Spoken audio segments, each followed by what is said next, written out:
AFCFTA is African Continental Free Trade Agreement. Because sometimes when we think of export, we think far away, whereas there are also opportunities close by.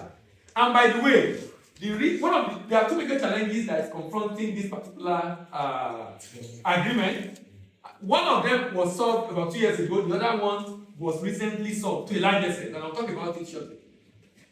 AFCFTA is an agreement among African countries. 54 countries have signed. Over 40 have ratified its law in those countries.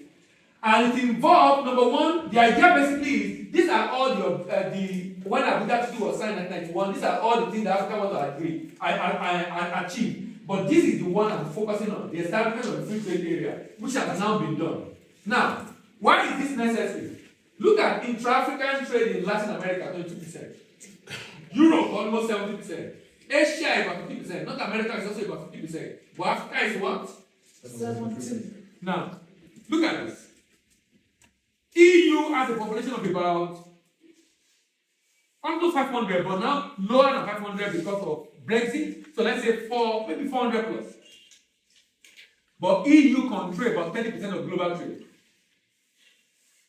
And one of the major reasons is because 70% of intra-EU trade, 70% of trade happen within the EU. 70%. 70%. Now, the reason for AFCFTA is for us to increase intra-African trade. Some people will tell you that this is 14-15%, that is not 17%. So even though EU is population of 400 plus, they are controlling 30% of global trade. Can you guess how much global trade Africa is controlling? Just a good guess. It's for me, right? Can you confirm? A guess, just a guess. It's not. 5%. Lower than that. Lower than that. Lower than that. We are not so bad. We are not so bad. Someone said 1%. You are closer. 2.5. 2.5. So global trade right now is about 24 trillion. Trade in goods, 24 trillion. Trade in services is about 9 trillion. So trade in goods and services is about 33 trillion. Africa's contribution to trade in goods is just about 2.5%. That's very small. And one of the reasons is because we are not doing a lot of trading among ourselves, because there are a lot of challenges even doing trade in Africa. Two major issues: logistics and payment.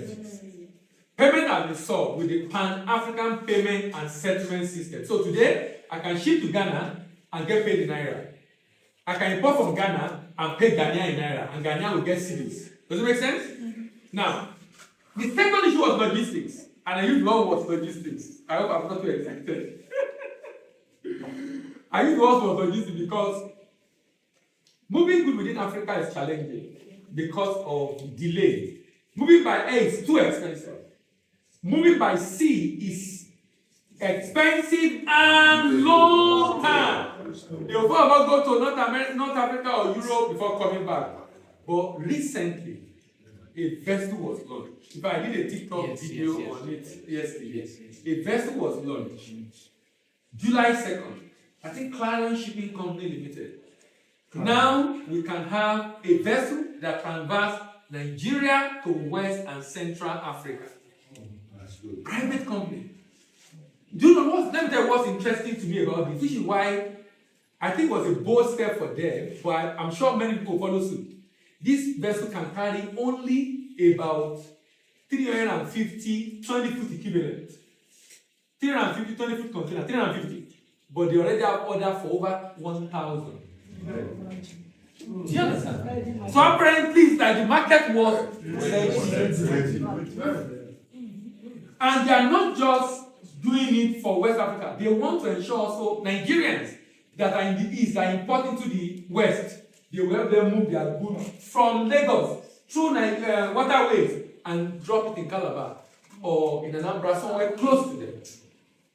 So that way you avoid falling on the road. So it was exciting to me when I heard that about 1,000 people that they already having. So not like people subscribe, not like it's like the market was waiting. And you need to ask yourself, why were we exactly before? I think, well, maybe because we have big ship and I love the fact that they are using smaller ones. So that because, in fact, I was at an event organized by MAN They were at a retreat on export and manufacturing, and I was there to speak, and we were still discussing proposal to for government to encourage private sector to do it, and for government to guarantee their loss if they start and they are not able to meet up because they don't have enough patronage until people become aware and patronize them. That was the proposal they wanted to do to government. Now the people are oversubscribed. Just because the market was already waiting. Of course, a lot of investment anyway, to own a ship. But the fact that the market is there. So that's why I said to you, like yesterday, it's like we're solving that problem. Because if we solve that problem sincerely, you will see that there is a huge market in Africa. The real challenge is moving by road. If you are moving to Ghana, you see this Benin Republic, since that day we lock a border, if you see the kind of fine they give us transit fee to pass through their country, it makes our product not very competitive when it gets to Togo or to Ghana or even Cote d'Ivoire. Now you can bypass all that. If you are going, you go straight to the country because you are going by sea. So inter-African trade is something that is worth it for us, it's not for us, but we're not able to do much business. Meanwhile, you can do that later. Preferential trading agreement. So now we have free trade agreement, custom union, common market, economic union, political union. The goal is for us to achieve one united Africa. That's the goal. But now we have achieved the first step after preferential trade agreement, which is free trade agreement that enable free trade among African countries. So now this has been achieved and we are moving on, hoping to achieve a custom union eventually and probably a common market where we have single market. No, common market, single market in which I can pick up my passport and fly into anywhere in Africa, just where I can go to West Africa with green passport without visa, to be able to go to every other part in Africa without visa. But here we have single currency. Because the reason we did Pan-African payment and settlement system is because we have over 30 currencies on the African continent. All right, now these agreements have different protocols. Protocol on trade in goods, trade in services, protocol on dispute resolution, protocol on competition policy, intellectual property right, investment, protocol on women and youth in trade. So AFCFTA is gender sensitive.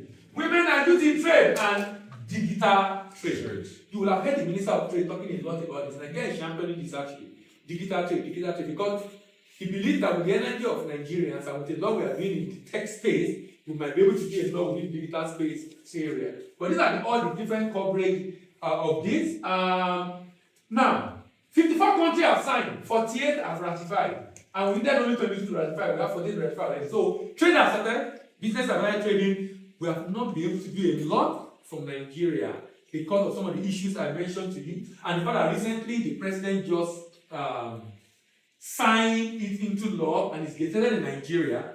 Because before, even though people started trading, they can't enter Nigeria duty free. But now, they can enter Nigeria duty free. So you can see, only Eritrea is yet to sign. I don't know why. They have concern. All the other countries have signed. These are the ones that are yet to ratify on the African continent. Why is this important? Look at this chart. You notice something on this chart. You notice that, see where we send our Greek to. Can we put our phone on silent so we can avoid distraction? See where we send our Greek to. Solid minerals. Do you notice something about Africa? Do you notice? What we sell under AFCFTA is going to be manufactured goods. You know why? Nigeria is number about 15 in Africa as far as competitiveness is concerned. 15 out of 55. As bad as we are. If we're number 15, you can imagine how other countries in Africa are. Do you understand what I mean? So, meaning that they won't buy raw material from us, they will buy finished goods because they themselves are not producing as much.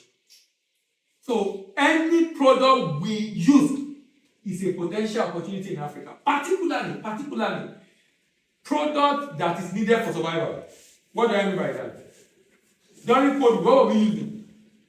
Drugs, food, and health-related materials, drug and the like, food, cosmetics. A number of other sectors went comatose because of that. Because we were only spending money on what is essential to stay alive. That's survival, thank you. That's exactly what happened. Because majority of African countries are either low-income economy or lower middle-income economy. So that means they have less disposable income. That means they will need more of value-added manufactured goods than raw materials. So we are better off in Africa with manufactured goods. So, like I said during COVID, look at what happened during COVID. You can see tourism was in red, aviation in red, more in red, construction in red, manufacturing is a bit lighter, financial services a bit lighter, we need money. Education, now oil and gas, more like balancing. But what are we spending money on? Agri, e-commerce, ICT, personal care product, food, and what? Medical supply.